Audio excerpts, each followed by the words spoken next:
हाँ जी, सारा काम 340 सांसद में मोदी जी की बुद्धि है, बहुत ज़्यादा तेज। सारा कानून मैं ही बनाऊंगा, सारा देश मैं ही चलाऊंगा। तो भैया 340 सांसद की जरूरत क्या है, विपक्ष की जरूरत क्या है? 12 करोड़ जॉब चले गए और सरकारी कंपनियां बिक रही। उनमें सबसे ज़्यादा दुख मुझे है रेलवे के बिकने का, क्योंकि रेलवे में गरीब आदमी जाता है। आप किसान की इनकम डबल तब कर सकते हो जब आपके पास नीयत और नीति और पॉलिसी हो। एक सरकारी कंपनी बनाई क्या आपने 20-30 सरकारी कंपनी दाव पे लगाने को लगे हुए आप। क्या भारत सरकार है? सरकार कमाने के लिए नहीं होती। और अगर सरकार कमाने के लिए है तो सरकार का कर्जा उतार देते 6 साल में। तुमने तो घोटाले भी नहीं करे, कुछ भी नहीं करा। जब 125 करोड़ बोलते हैं तो एक भी किसान अगर आ जाए तो उसको आप अपने पास बुलाओ, आपका सांसद बुलाए, उसकी शंकाएं दूर करे। आप तो भाई साहब पता डिक्टेटरशिप कर रहे हो। ये जो जाम लगा हुआ, जो तुमने सिक्योरिटी कर रखी, तुम किसान नहीं है ना, मार के भगा दो। ये गुंडा तत्व है तुम्हारी नज़र में, तो तुम मार के क्यों नहीं भगाते? तो लेकिन जब किसी आदमी ने 10,000 करोड़ रुपए लगा दिया, वो तो कहेगा जी सरकार को लो 20,000 करोड़ दो, तुमने तो मेरा पैसा लगवा दिया। तो बिल तो वापस होगा नहीं, संशोधन होगा।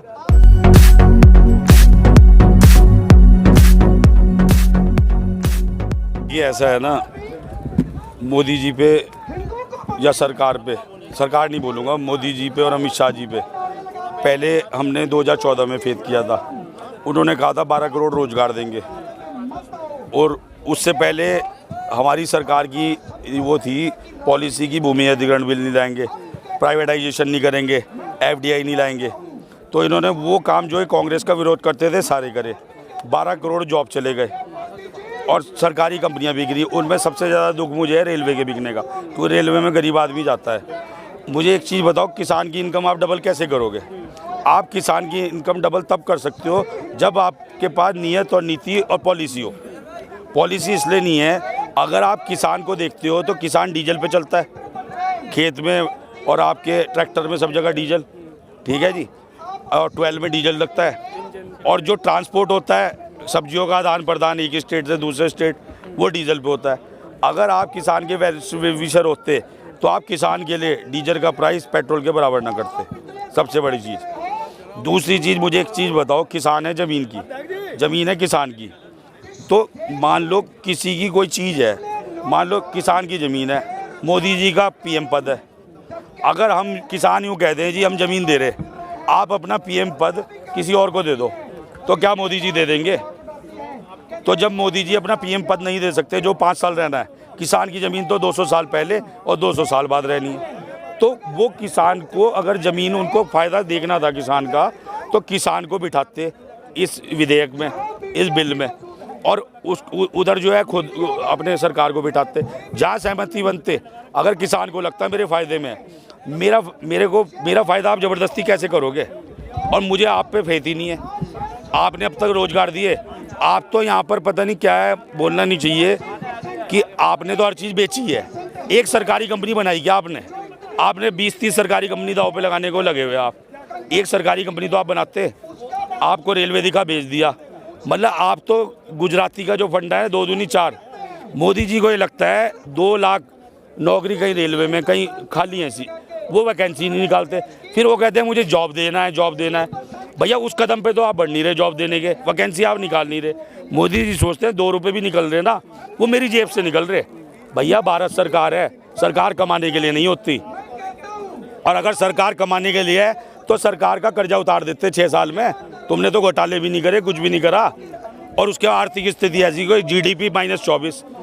एक एग्रीकल्चर ऐसा था जिसकी GDP 3.5% ऊपर हो गई थी गलती से, किसान की मेहनत से, और उस पर भी इनकी कॉर्पोरेट की नज़र पड़ गई। भैया टाई अप करा दो, किसान की ज़मीन हमें दिलवा दो। और जी सरकार का काम प्रॉपर्टी डीलिंग का है, आप बताइए मुझे। सरकार का काम हो जाए गरीब मजदूर किसान के लिए काम करना, देशवासियों के लिए सोचना। अगर नुकसान है तो जॉब क्रिएट करना।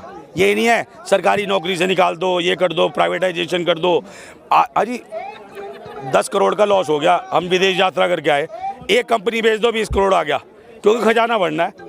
सारे मोदी जी के हैं, खर्चे बेकार के कर रहे हैं और खजाना बढ़ने के लिए कंपनी बेच देते हैं। भैया बुद्धि लगाओ, कंपनी प्रॉफिट में कैसे आएगी? जब आप पे व्यापारिक दिमाग नहीं है तो आप खाली PM बनने लो और देश के लिए सोचो। हर IAS को काम करने दो। कृषि मंत्रालय का बयान फाइनेंस मिनिस्ट्री देती है, फाइनेंस मिनिस्ट्री का बयान रविशंकर जी देते हैं। तो भैया ऐसा होता है क्या? एक कृषि मंत्री के साथ 4 IAS दे दो एग्रीकल्चर के, एक फाइनेंस मिनिस्टर के साथ सीतारमन जी के साथ 5 IAS दे दो। भैया मोदी जी उसे करने दो। हाँ, जब जनता बोले कि जी कृषि मंत्री ने कानून गलत बनाया, तब आप बीच में इंटरफेरेंस करो। हाँ जी, सारा काम 340 सांसद में मोदी जी की बुद्धि है, बहुत ज़्यादा तेज। सारा कानून मैं ही बनाऊंगा, सारा देश मैं ही चलाऊंगा। तो भैया 340 सांसद की जरूरत क्या है, विपक्ष की जरूरत क्या है, और सरकार, उस देश में लोकतंत्र की जरूरत क्या है? पूंजीवाद कर देना, आप पूंजीवाद कर दो ना, जैसे चाइना में और कंट्रियों में। भैया लोकतंत्र का मतलब क्या है? लोगों का मत, क्या किसानों का मत लिया गया? बस जो सरकार के लिए कह दे जी सर ये नीति आपकी गलत है, आप देशद्रोही हो। मैं मान लो बीजेपी में हूँ, मैं अपने सांसद के पास गया, मैं कहा जी बच्चों के खेलने के लिए ग्राउंड दे दो और ये दे दो। उससे पहले तो सब कुछ देंगे, विधायक के पास गया, बाद में नहीं जी। और तब के बीजेपी की गवर्नमेंट स्टेट में, सेंटर में, मैं आपको आप बीती बात बता रहा हूँ, पर्चा लिया, पर्चा लेके वहाँ रख दिया। मैंने कहा जी पढ़ लो, तो अपने पीए को दे दिया और उनका हमने प्रचार भी करा, तो पर्चा जाके रख दिया। मैंने कहा जी मेरा मानना है 1000 पर्चे आपके पास आते हैं, भाई साहब वो ग्राउंड हमें आज तक नहीं मिला, सरकार है। और वैसे तुम कहते हो कोरोना से लड़ना, और मैं तो जल जंगल ज़मीन के लिए 15 साल से काम कर रहा हूँ। भैया जब इम्यूनिटी बढ़ेगी, एक बिल्डिंग बनाते हो, बच्चों के खेलने के लिए ग्राउंड क्यों नहीं देते हर 3 किलोमीटर पे? फिर कहते हैं बच्चों का विकास नहीं हो रहा, प्लेयर तैयार नहीं हो रहे। ये दोहरा मापदंड है। जब तक ये दोहरा मापदंड खत्म नहीं होगा ना, एग्रीकल्चर बिल्डर को जगह दे देते हो, क्यों देते हो भैया बिल्डर को जगह आप? तो ये सब नीतियाँ तो खराब है। बाकी आप बताइए कुछ। कह रहे हैं मजबूत अर्थव्यवस्था की तरफ हम बढ़ रहे हैं लगातार। अब तक जो 6 साल में है, 6 साल में एक सेक्टर बता दो जो इनका प्रॉफिट में हो। सिर्फ जो है ना, रिलायंस का शेयर 800 रुपये से 2000 हुआ, उसका कर्जा कोरोना में उतर गया, और बाकी हर सेक्टर लॉस में है। 1-2 सेक्टर को छोड़ दो, बताइए आप हैं? मोदी जी विश्व को बनाने की बात कर रहे हैं, कैसे कर रहे हैं? मोदी जी ना ख्वाब दिखा रहे।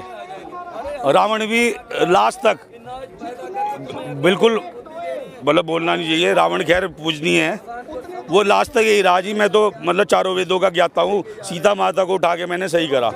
विश्व गुरु कैसे बनाओगे आप भैया? वहाँ जाते हैं फौरन, अब आप वहाँ क्या करते हैं, कितना पैसा वहाँ पे क्या उनसे डील करते हैं, क्या करते हैं, फिर वहाँ जयकारे अपने लगवा देते हैं, वो हमें थोड़ी पता।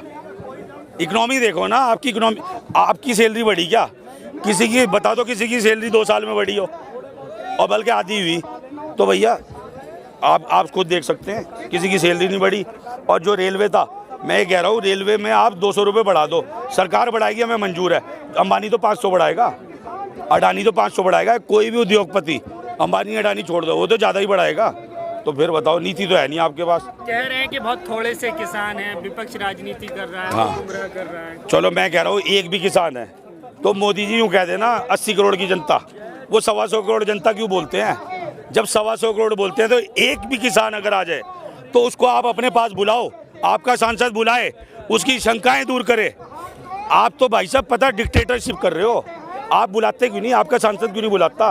अगर इतने भी किसान हैं, इनको समझाने के लिए भेज दें किसी को, मंच पे खड़ा हो जाए और अपने गार्ड लेके खड़ा हो जाए और वहाँ पे समझाए कि जी ये बिल आपके फेवर में है। क्यों नहीं आके समझाते? विज्ञान भवन बुलाते हैं, एसी में दूर दूर बिठा देते हैं, यहाँ जनता बताएगी ना तुम्हें कि तुम्हारा बिल सही है या गलत है।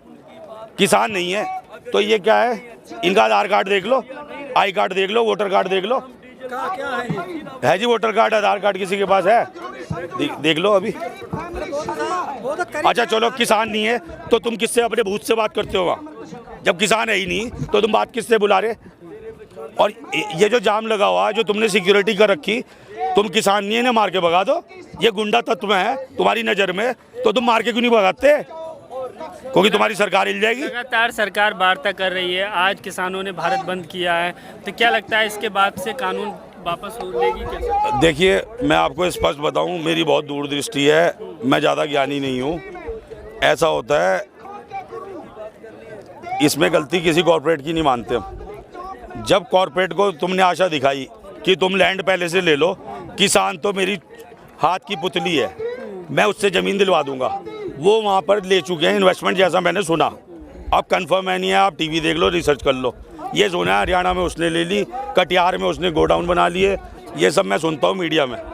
मेरी इसमें ज़्यादा मेरी नॉलेज नहीं है। तो लेकिन जब किसी आदमी ने 10,000 करोड़ रुपए लगा दिया, वो तो कहेगा जी सरकार को लो 20,000 करोड़ दो, तुमने तो मेरा पैसा लगवा दिया, तो बिल तो वापस होगा नहीं, संशोधन होगा और वो बाकी बड़े नेता जाने क्या होगा, बिल वापस नहीं होगा मेरे हिसाब से, और होना चाहिए। तो फिर किसान आंदोलन की क्या रणनीति रहेगी, ऐसे चलता रहेगा क्या आगे तक? 100% नहीं होगा कैसे यार, एक बात बताओ, 100 वो पैसा लगा चुके हैं पूरे देश में, इतना मर्जी लगा लिया। हाँ आओ बोलो इनको बुलवाओ। जब तक बिल वापस नहीं होगा जाएंगे हम भी नहीं, यहीं पे रहेंगे, हमारे पास खाने के लिए सब कुछ है। यदि ये बोल रहे हैं बिल वापस नहीं होगा, बिल वापस हम करा के ही जाएंगे, अन्यथा हम घर पे नहीं जाएंगे, चाहे हमारे को आप गोली मार दो। कब तक रहेंगे तो ऐसे यहाँ? जब तक बिल वापस नहीं होगा, चाहे आपका भी तो नुकसान हो रहा होगा ना। नुकसान हो जाए। यदि गवर्नमेंट कानून लागू करना चाहती है, जो सांसद विधायक हैं इनके सबकी जो इनको पेंशन मिलती है इनकी रद्द करे। ये हमारे किसानों के उस पर पड़ते हैं ना, इनको जितनी पेंशन मिलती है, इनका खर्चा मिलता है, इनका सबको रद्द किया जाए, ये कानून लाना चाहती है।